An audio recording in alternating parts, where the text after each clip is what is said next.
Hi everybody, this is Elgin Subway Surfer Bowling, your creative caricature marketing consultant. And it's a kind of a strange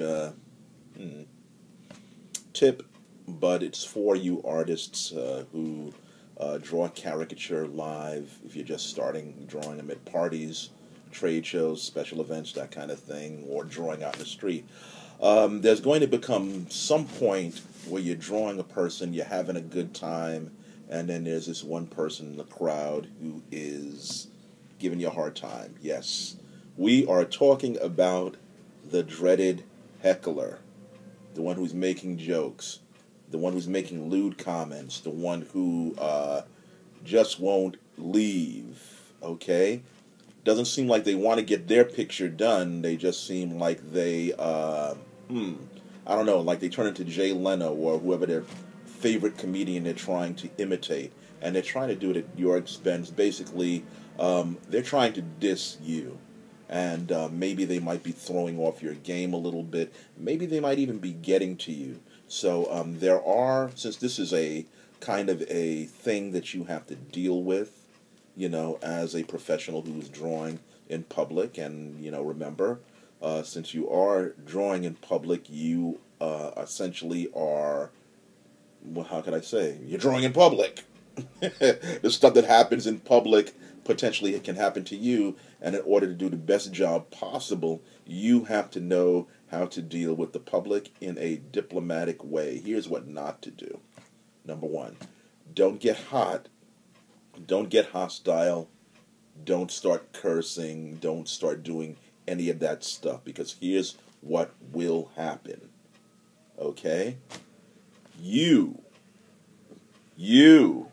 are the one who's going to get blamed. If you're at a party, you know, I don't care if the person is acting like, you know, a total jerk, okay? That's somebody's uncle. That's somebody's cousin. That's somebody's brother. That's somebody's best friend.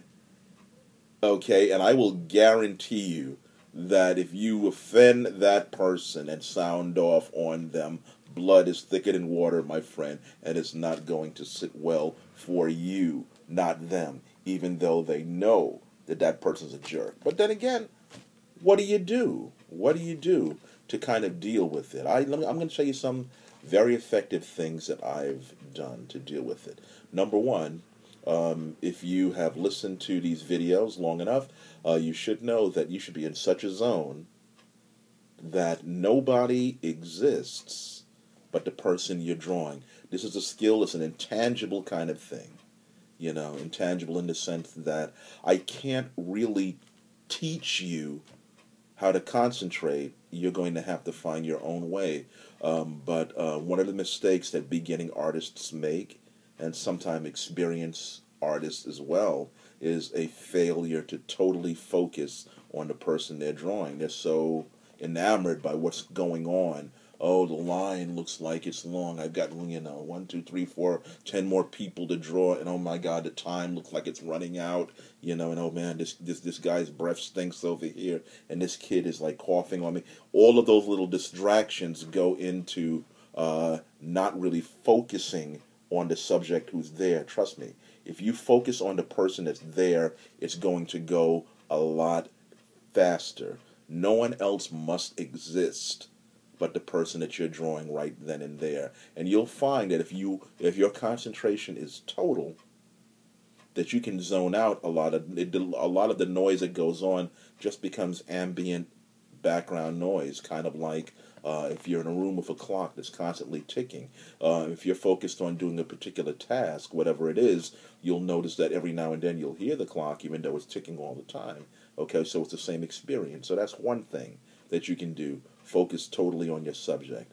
One very effective thing that I've done, I've stopped, I've faced the person, I've taken out a sheet of paper, I hand it to the person, and I hand them the pen, and I say to them, let's see you draw. And kind of wait a couple of seconds. let me tell you what happens, and it's like magic.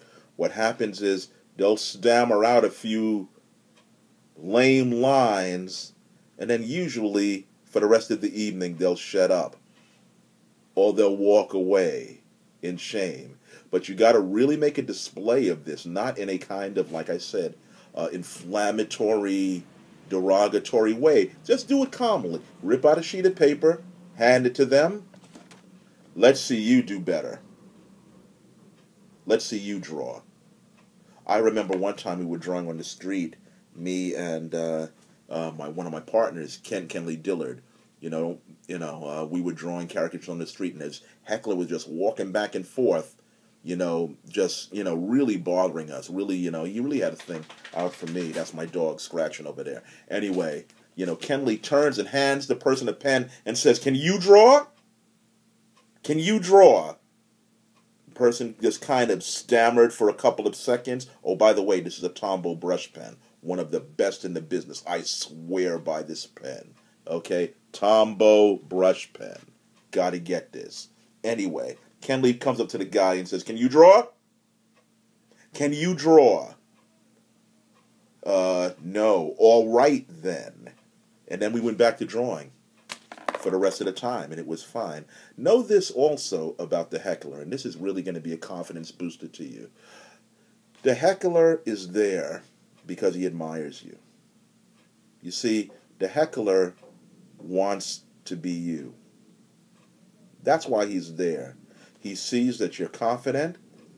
He sees that people are having a good time. He sees that you have this talent that's within you and that you can give it out to other people. He can sense and see all that positive energy that's going out from you and coming back to you. He's feeling all of the love in the room. And let's face it, folks, a lot of people don't get that in their lives. A lot of people are very dissatisfied with who they are. They're very dissatisfied with the cards they've been dealt. A lot of people are lazy. They don't want to develop themselves in such a way. And when they see a person who is having a good time, who's confident, who's laughing, who's joking, who people are reacting to in a positive way, they get jealous because they want to be that person. So have a little mercy on the heckler. The heckler is really saying, "Gee whiz, guy, I'm so freaking jealous I can hardly stand it. I want to be like you. I wish I was you. So I'm just going to stand there and heckle you."